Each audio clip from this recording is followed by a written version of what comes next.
Thank you, Madam President. Reserving the right to object, I want to talk about a few things here and why I'm objecting to this nomination and why I would not vote for it if and when it comes before the full Senate. So first is a question of competence. This is an ambassador, Ambassador Sullivan, who went to Ghana and said on local television that she was proud of the fact that she had failed her Foreign Service exam twice.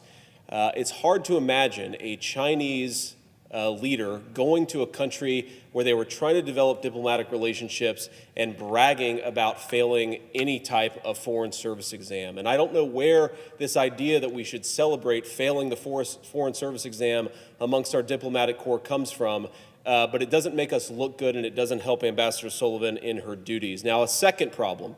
The last time that we sent Ambassador Sullivan to a senior job in Africa, her successor spent the following couple of months apologizing for and cleaning up for the job that she had did. In particular, she did so much to push a very, very divisive set of ideas in an American political context on a foreign country that had nothing to do with our national interest. In particular, she seems particularly fond of the most left-wing versions of transgender ideology. Now, let me just address this particular issue.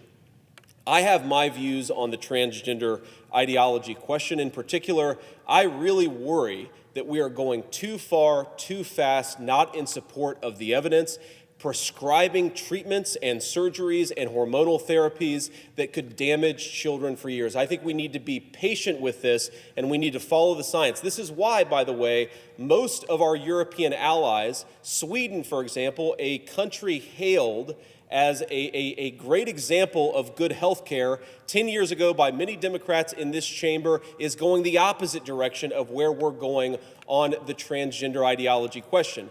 Now, that said, I can accept that many people disagree with me, but that disagreement in an American political context has no place for the diplomatic corps of our country. We should not be taking something that a majority of Americans disagree and try to force it down the throat of another country. And the fact that we engage in this cultural imperialism is one of the biggest threats to American national security in the world today. Now, let's talk about this cultural imperialism, the fact that it's unsupported and the fact that it's not good for our country.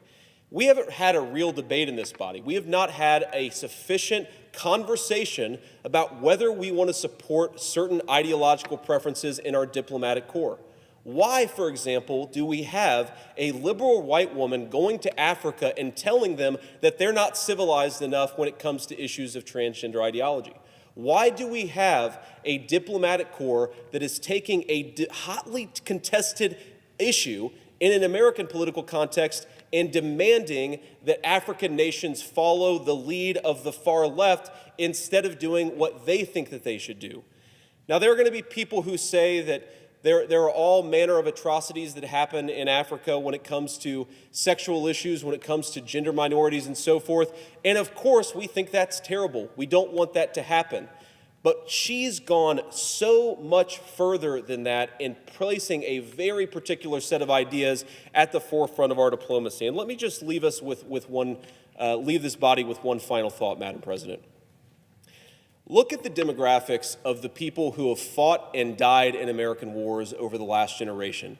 Many Democrats, of course, have done so, and we honor their service and we honor the sacrifice of themselves and their families, but a disproportionate share, especially of the enlisted troops who are at the forefront of American power, the threat of military action, and sometimes the reality of military action, is what gives the State Department so much power in the first place. The knowledge that if you don't follow America's lead, you can sometimes have military and security consequences because of it.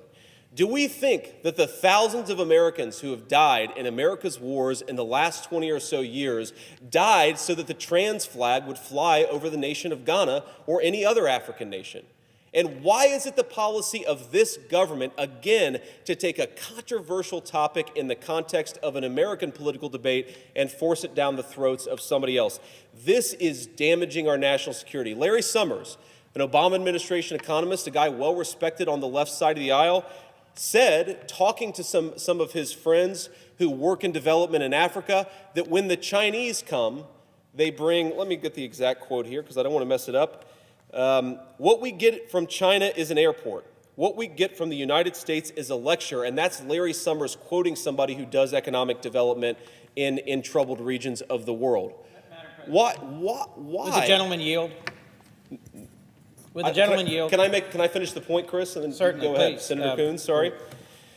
Here's what I would say here. The final point that I'll make is we have built a foreign policy of hectoring and moralizing and lecturing countries that don't want anything to do with it. The Chinese have a foreign policy of building roads and bridges and feeding poor people, and I think that we should pursue a foreign policy, a diplomacy of respect, and a foreign policy that is not rooted in moralizing. It's rooted in the national interest of this country. Because Ambassador Sullivan is at the lead of moralizing instead of pursuing America's national interest, I object.